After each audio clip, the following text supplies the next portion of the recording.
Estamos, hermanos, enfocándonos desde hace varias semanas en las buenas nuevas de Dios a través de las Escrituras. Y estuvimos hablando acerca de las buenas nuevas de las invitaciones o algunas invitaciones de Dios. Hoy queremos mirar hacia las buenas nuevas de oír, escuchar a Dios. Y hermanos, Dios nos da su palabra. Nos da la palabra profética, es la que tenemos aquí en las Escrituras, con el propósito de que nosotros escuchemos y respondamos positivamente. Es decir, la predicación de las buenas nuevas nunca es en vano para aquellos que saben oír, para aquellos que la reciben en su corazón. Y sepan que hay muchas personas hoy día que reciben la predicación o la toleran, lo que es la palabra de Dios o el Evangelio, pero lo hacen, y aquí es donde está el problema. Millares de personas la escuchan toda la semana, pero con un aire de indiferencia. Ustedes saben lo que estoy diciendo. Es decir, que la escuchan, la reciben, pero es igual que le entran por un oído y le sale por el otro. Es decir, no hay cambio, no hay transformación. No hay aplicación realmente. Eso es escuchar la palabra de Dios con indiferencia. Y hay consecuencias, amados hermanos. Quiero decirles que hay consecuencias y hay consecuencias eternas por no saber cómo tratar bien todo lo que es el drama de Dios, lo que es la obra de Dios, la revelación de Dios acerca de la redención. Y mis queridos hermanos, muchos que oyen el Evangelio lo tratan como si fuera simplemente una linda historia que podemos contarle a los niños, o una historia que realmente, un evento que no nos afecta personalmente. Sin embargo, la esperanza, la verdadera esperanza de gloria, es siempre para esos pocos que saben oír, que saben recibir y escuchar la palabra de Dios y depender de ella. Y quiero decirte primero en esta mañana, amado hermano, que los que oyen la palabra tienen libertad. ¿Cuántos dicen amén ahí? La gente que saben oír, escuche bien, la gente que sabe oír la palabra de Dios, experimentan libertad espiritual en sus vidas. Y yo quiero recordarle el principio bíblico o el texto que yo sé que ustedes se lo conocen de memoria y lo pueden decir conmigo. Dice, y conoceréis la verdad y la verdad os hará libre. Amén, ¿verdad? Pero fíjense, cuando dice conoceréis, no está hablando de un conocimiento intelectual allí. Está hablando más que de eso, está hablando de conocer en experiencia, día a día, conocer la verdad. Acerca de Dios y conocer a Dios mismo es la verdad. Y la verdad entonces nos hará libres. ¿Libres para qué? Para no pecar contra Dios, para obedecer y vivir para la gloria de Dios. Y toda palabra de Dios, hermanos, no solo es para revelarnos a nosotros o darnos a conocer a nosotros acerca de Dios, sino para que el hombre encuentre libertad espiritual y el alimento de su alma que la necesita. Y esa verdad no solo son las enseñanzas de Dios, sino que esa verdad, cuando usted empieza a conocerla, se convierte realmente en una persona, en Jesucristo mismo. ¿Qué les parece? Porque conocer personalmente a Cristo es conocer la verdad. Y conocer la verdad es conocer libertad espiritual. Y por eso Cristo mismo se autotitula y se llama a sí mismo la verdad. No existiera el camino, ni existiera la vida, si no existiera la verdad. Y Él es la verdad. Yo soy el camino, la verdad y la vida. Nadie va al Padre si no es por mí. Entonces entendamos esto. A Dios nadie le vio jamás, ¿verdad? Pero dice la palabra, el unigénito Hijo que está en el seno del Padre, Él le ha dado a conocer. Esa es la gran verdad. O sea, Dios mismo puede ser conocido a través de Jesucristo. No hay verdad más grande, más maravillosa que esa en todo el universo. Y Cristo es la verdad de Dios. Es como si dijéramos, Él es el mejor expositor de Dios mismo, de las Escrituras, porque Él mismo es la fuente de la verdad. Él nos ha dado a nosotros la mejor exposición. Ustedes recuerdan este pasaje de Isaías 61 que leímos. En una ocasión el Señor, al principio de su ministerio, se paró en la sinagoga en Nazaret y leyó este pasaje de Isaías 61 y se la aplicó a sí mismo. El Señor dijo: hoy se ha cumplido esta escritura, esta verdad que ustedes han leído acerca de la libertad que estuvimos leyendo. Dice, se ha cumplido, es decir, se ha cumplido en mí, en lo que acabas de leer, ¿no? Así que, tal como Isaías le habló en aquel tiempo, ¿no? Proclamó esa verdad para libertad a los cautivos en Babilonia, pues Cristo fue enviado por Dios a publicar el jubileo más gozoso, que es el de la vida espiritual en el reino de los cielos. Así que tenía una doble enseñanza. Isaías predicó en su tiempo a las gentes cautivas, pero también había un puente hacia el tiempo de la venida del Mesías. Estaba profetizado allí mismo. Entonces, era el Mesías de Dios que llegaba a vendar a los quebrantados, llegaba para proclamar la libertad a los cautivos y dar apertura a los encarcelados espirituales. Es decir, ese era el año agradable que dice la Escritura, el año agradable del Señor, el año del jubileo, ¿no? Porque en el sentido espiritual, mis queridos hermanos, escuche bien esto, en el sentido espiritual, todo ser humano, para poder tener salvación, tiene que salir de un cautiverio, tiene que salir de una esclavitud, la esclavitud del pecado. Y sin Cristo, el hombre está en cautiverio espiritual, ¿no? Así que en el sentido espiritual, podemos preguntar qué persona no ha sido esclavizada por el pecado, ¿no? Por las seducciones del engaño del pecado. Por ejemplo, el orgullo, el egoísmo, ¿no? La avaricia, los hábitos que realmente no agradan al Señor. Y hablando de hábitos, por cierto, es común oír gente decir que no tienen tiempo para estos hábitos, estas cosas que realmente edifican, para las cosas de Dios, para las cosas que son de gran beneficio para su alma. Pero sí encuentran tiempo para otras cosas, es decir, para los placeres, para las cosas que no edifican. Así vivimos en este tiempo de esta clase de problemas espirituales. Y sepa que Satanás no descansa. Ese enemigo no descansa, mis queridos hermanos. Satanás sabe cómo esclavizar al creyente. Él no está interesado en los que están ya perdidos, realmente ya ellos están perdidos. Él está interesado en hacerle daño a usted como creyente y busca ponerle trampa, y busca engañarlo. Y la realidad es que cuando él cambia su rutina, le crea ciertos hábitos, ya lo está dirigiendo en la dirección que él quiere. Así que sin la gracia de Dios, hermanos, y sin la oración, el creyente no tiene la fuerza, no tiene el poder para poder vencer.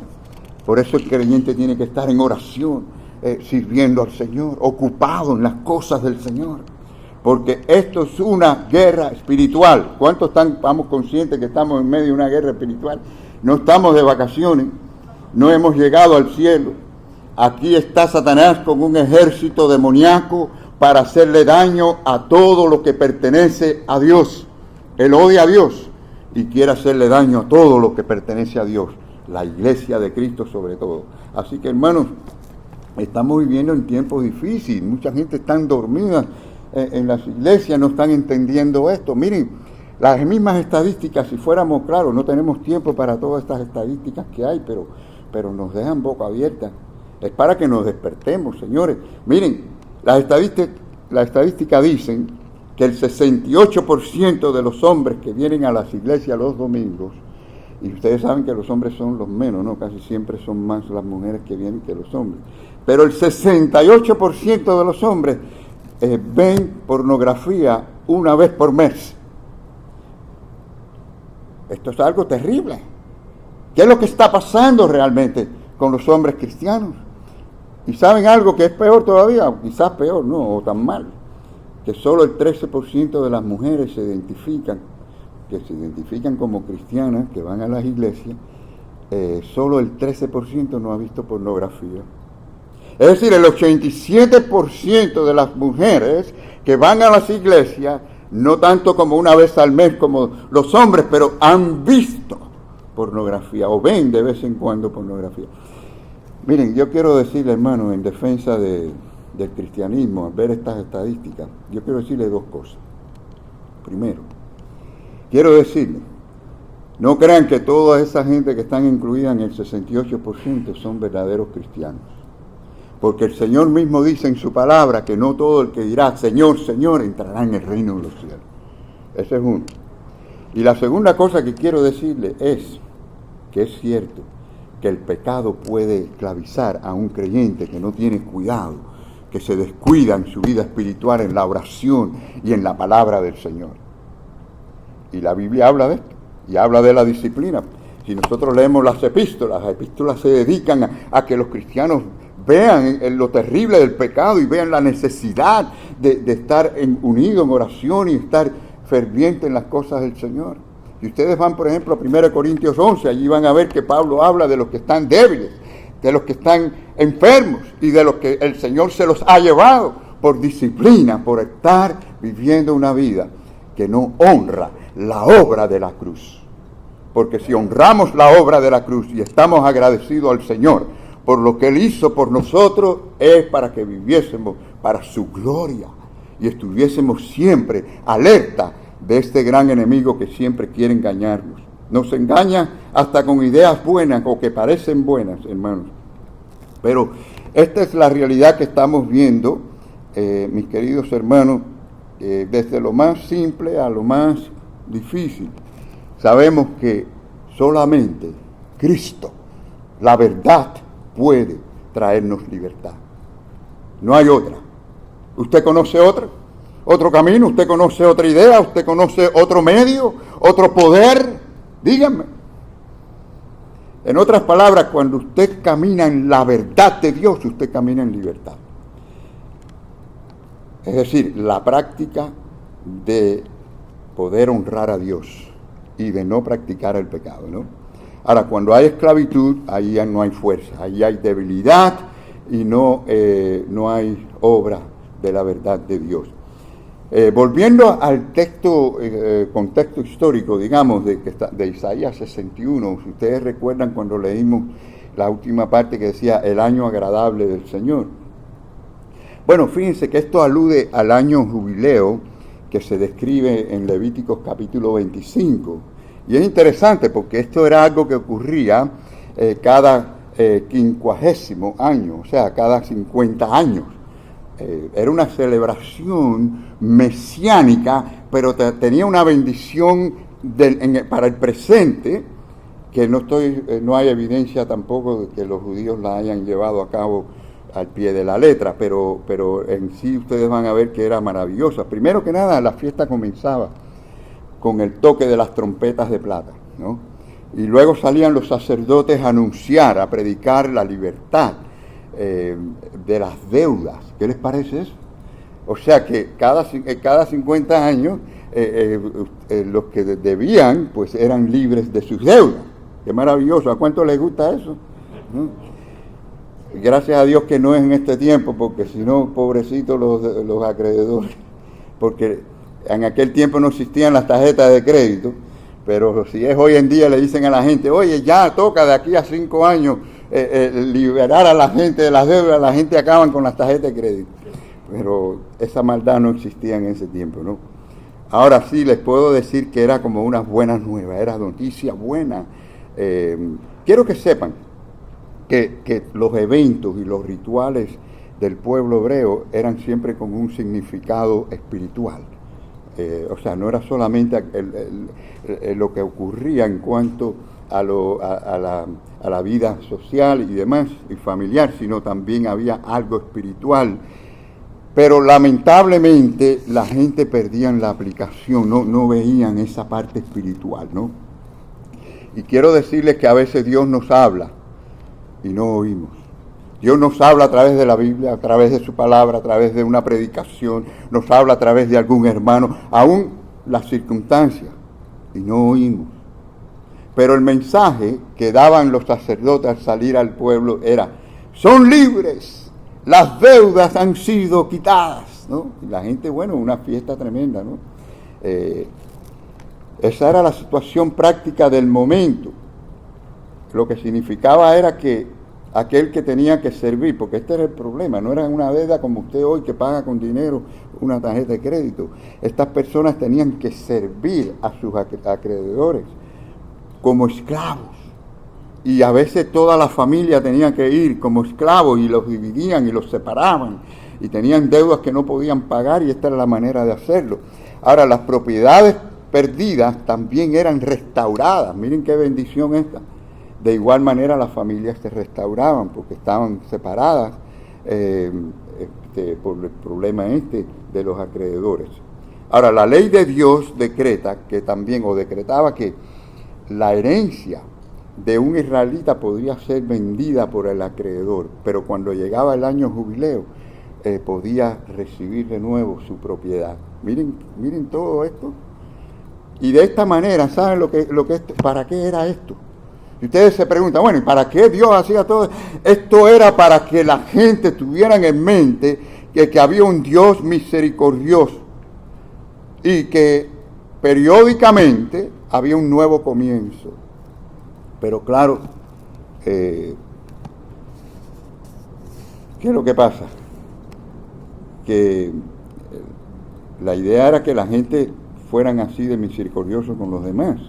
No solo que Dios fuera misericordioso con nosotros, pero por la ambición de los hombres, no hay prácticamente evidencia histórica de que en el sentido general esto se cumplió. Pero bueno, estaba allí, quizás algunos sí lo aplicaron y cumplieron este asunto. Pero lo que Dios busca es, hermanos, la libertad espiritual. Y esta es una lucha espiritual que solamente la podemos vencer a través de Jesucristo y su palabra, ¿no? La misericordia de Dios es expresada, por ejemplo, por Daniel. En Daniel 9 dice: de Jehová nuestro Dios es el tener misericordia. ¿Y qué más? Perdonar. Qué bueno, hermanos. Dios, misericordia y perdón hay en el Señor. ¿Para qué? Para que tengamos libertad. Aunque contra Él nos hemos rebelado. O sea que no depende de nosotros, no depende de nuestras obras, sino de Dios quien tiene misericordia, como dice la palabra, ¿no? Jesucristo es la fuente de toda libertad. No, fuera de Él no hay libertad, verdadera libertad. La gente cree que son libres, pueden hacer lo que les da la gana, pero en eso lo que están es haciendo todo lo contrario a Dios. Van hacia el pecado, van a la desobediencia, se alejan de Dios. Y claro, cuando Cristo comenzó su ministerio, leyó Isaías 61, se presentó como el cumplimiento en lo espiritual de esa escritura. Yo soy el que voy a traer esta libertad espiritual, porque hay una deuda en el hombre que él no puede pagar, pero yo puedo darle esa libertad. Y claro, vamos a leer rapidito el texto que él leyó, ¿no? Refiriéndose a Isaías 61 en Lucas 4. El Señor dijo: el Espíritu del Señor está sobre mí, por cuanto me ha ungido para dar buenas nuevas a los pobres. Me ha enviado a sanar a los quebrantados de corazón, a pregonar libertad a los cautivos y vista a los ciegos, a poner en libertad a los oprimidos, a predicar el año agradable del Señor. Y enrollando el libro, lo dio al ministro y se sentó, y los ojos de todos en la sinagoga estaban fijos en él. Comenzó a decirles: hoy se ha cumplido esta escritura delante de vosotros. Bueno, ya ustedes saben la historia, quisieron matarlo, ¿no? Pero noten esto, hermano, aquello que tuvo significado social y legal en el tiempo de Isaías en el cautiverio. Hubieron varios profetas durante ese cautiverio: Jeremías, Ezequiel, estaba Isaías. Tendría significado realmente espiritual a través de Cristo. El corazón, hermanos, del hombre gime por libertad. El hombre quiere libertad, pero no la halla en el mundo, ni en los placeres, ni en ningún otro lugar, porque en su naturaleza no puede hallarla. Necesita la obra de la gracia de Dios en él a través de Jesucristo. Y Jesús habló de este anhelo mientras estaba allí de pie leyendo Isaías 61, o sea, el año del jubileo, ¿no? A través de Jesucristo. Ahora, en segundo lugar, hermanos, los que oyen bien la palabra de Dios, ¿qué más tienen? Tienen la paz de Cristo. Como dijo el Señor, la paz os dejo, ¿no? Mi paz os doy. Yo no os la doy como el mundo la da.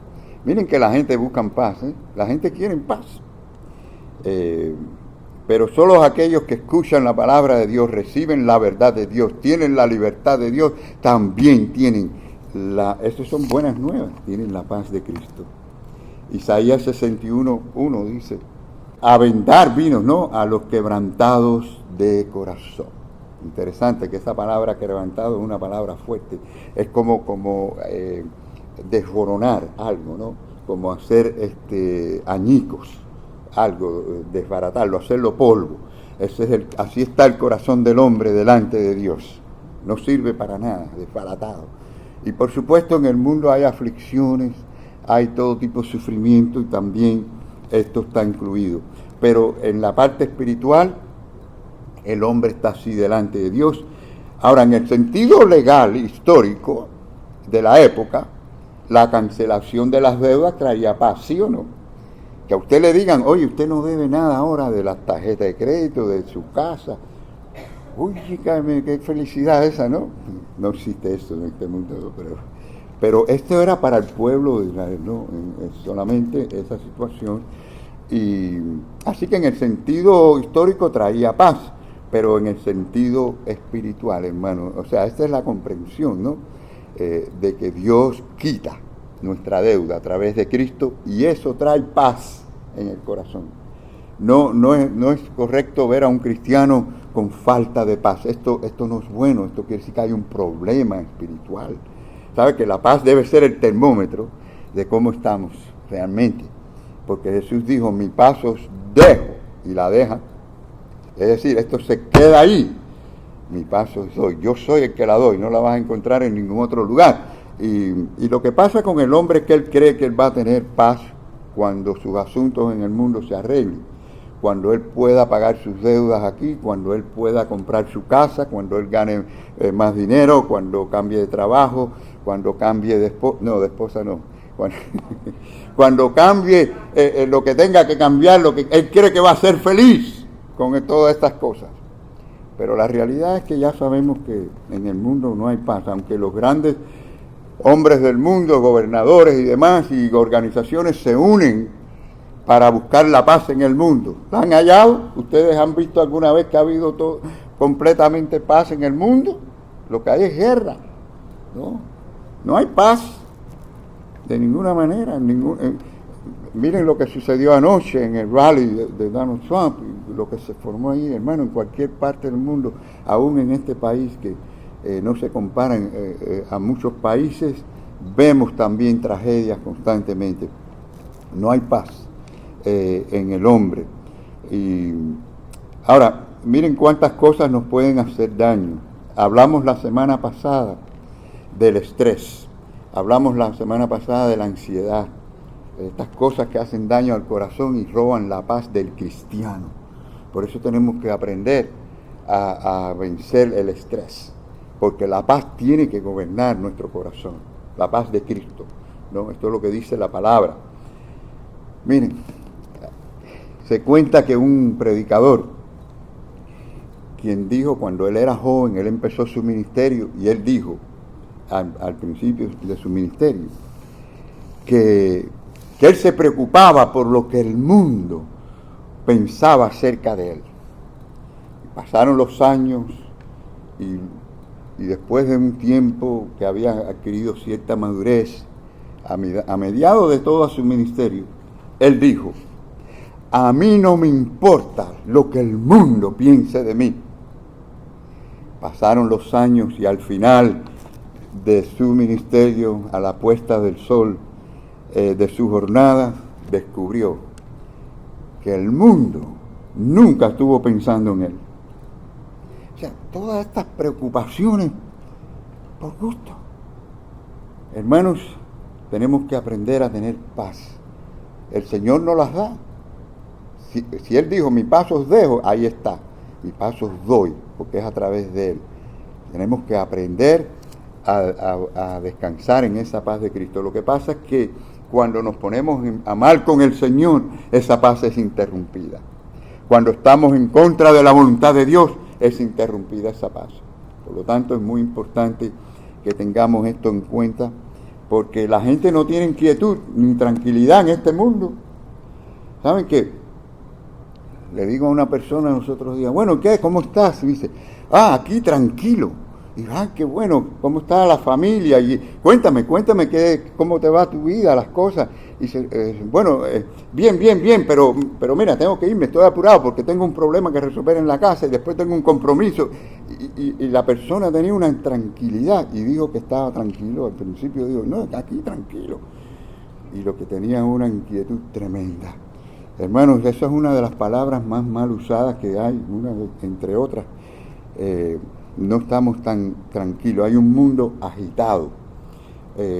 Así que las neurosis se han definido como un conflicto interno del hombre, la mente, allí. Y se dice que el que tiene este problema pues está inconsciente de su problema. Así que nuestra sociedad está llena de conocimiento, pero con falta de paz. Hay una falta de paz tremenda. Y por eso hace falta, hermanos, la verdad de Jesucristo, porque esto se trata de la relación con Dios. Cristo nos da esa relación con Dios que nos da paz. Dice la palabra de Dios. Y por medio de Él, ¿quién es Él? Jesucristo. Reconciliar consigo todas las cosas, así que las que están en la tierra como las que están en los cielos, haciendo que, hermanos, la paz mediante la sangre de su cruz. O sea que esta paz es paz primeramente con Dios y después, luego viene la paz de Dios a nosotros. Así que paz con Dios y paz para con Dios y paz de Dios a nosotros. Colosenses capítulo 3 versículo 15 nos dice, y la paz de Dios gobierne vuestros corazones, a la que asimismo fuisteis llamados en un solo cuerpo, y sed agradecidos. Ahora, no, agarren esa palabra, ser agradecido. Pero fíjense que primero dice que debe gobernar. ¿Está gobernando tu corazón esa paz de Cristo? ¿La está gobernando? O sea que entendamos que un árbol va a dar según su especie. Si es un árbol de aguacate no va a dar limones. Y el que tiene el Espíritu de Dios puede tener esa paz. Fíjense cómo es la lista de ese fruto del Espíritu. Creo que es la tercera, que dice amor, gozo y paz. Nos da el Señor, está allí, el Señor nos da por su Espíritu para que sigamos en la paz del Señor. Entonces el Evangelio provee esto, provee la paz que necesitamos. Dice Filipenses 4:7, la paz de Dios que sobrepasa todo entendimiento. ¡Wow! Pasa todo entendimiento porque, hermanos, no depende de lo que tenemos, no depende de si el trabajo me da mucho dinero, no depende de que todas las circunstancias estén favorables. Sobrepasa todo entendimiento porque no importa la circunstancia, tengo paz en mi corazón. Aunque esté en la punta de un cañón, tengo paz porque Cristo está en mi corazón y estoy seguro en las manos de Él. Y bueno, dice, guarda vuestros corazones. Quiere decir, miren, del aspecto espiritual sí nos guarda en ese sentido, pero también el corazón físico se hace daño con el estrés. Y cuando hay paz, el pulso del corazón está más tranquilo, ¿sí o no? A veces que el pulso está acelerado y uno no se da cuenta. ¿No le ha pasado eso? Uno no está consciente de, a veces, que la presión le sube. Pero cuando hay paz, hermano, por eso guarda el corazón, pero también guarda ¿qué? Pensamiento. Cuando usted no tiene paz y tranquilidad, el pensamiento está en preocupaciones y en los problemas constantemente. Pero eso afecta el físico. Ya hablamos de eso también la semana pasada. Entonces, hermanos, la paz del Señor es algo maravilloso que no debemos descuidar. Y ahora noten ese segundo elemento que le dije que agarraran allí. Dice que tenemos que tener gratitud, ¿no? Y ser agradecidos. No dice así, hermano. Es que cuando usted deja de ser agradecido, usted empieza a perder la paz del Señor. O sea, se empieza a apagar esa paz en usted. Usted quiere experimentar más de esa paz del Señor, sea agradecido al Señor por todo. Dale gracias al Señor por su esposo, por su esposa, por su trabajo, por el que Él le dio a usted. Dale gracias al Señor por cuántas cosas. Hermanos, a veces no apreciamos una sonrisa de un hermano, un saludo, el expresar que se preocupó por nosotros, que nos extrañó. Todas estas cosas son motivos de dar gracias, ¿no? ¿Cuándo fue la última vez, hermano, que usted le dio gracias a algún hermano por algo específico? Piensen en eso. Y no tiene que ser algo tan grande, ¿no?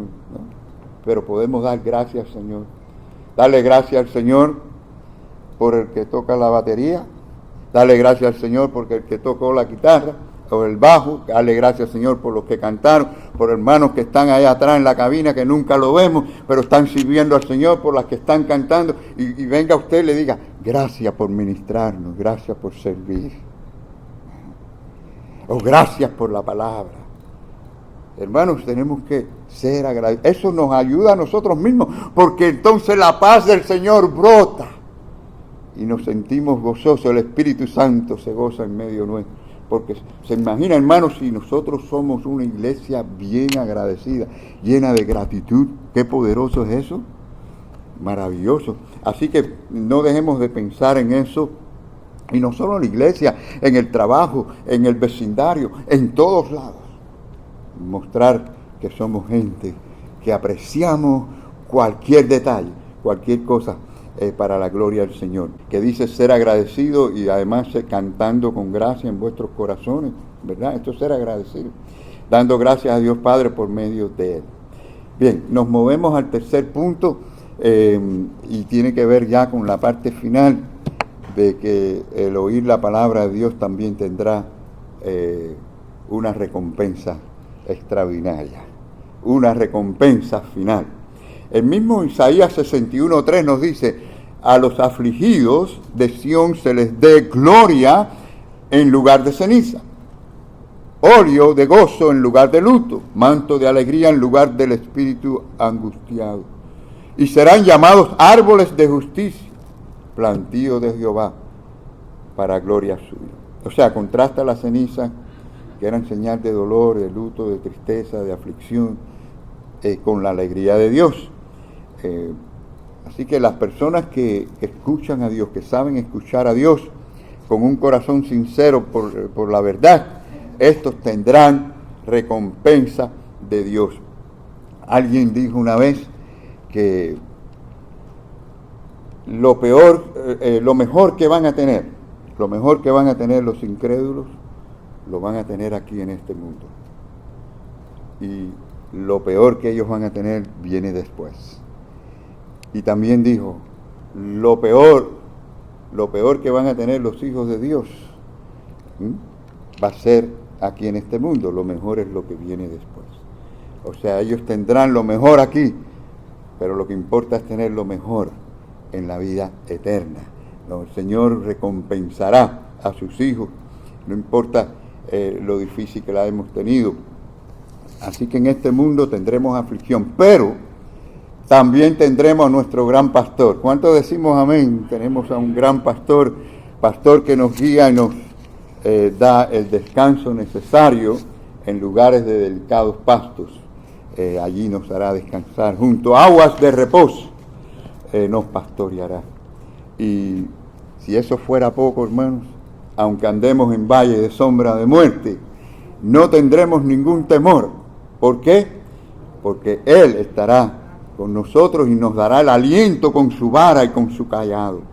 Nos defenderá ante nuestros enemigos, quien sea, y nos ungirá con su bendición hasta que rebose por el resto de la jornada de la vida, y cada día nos seguirá su misericordia, y al final de nuestra jornada estaremos aún mejor, estaremos inmediatamente en nuestra casa, en nuestro hogar celestial, porque en la casa de Jehová moraremos por largos días.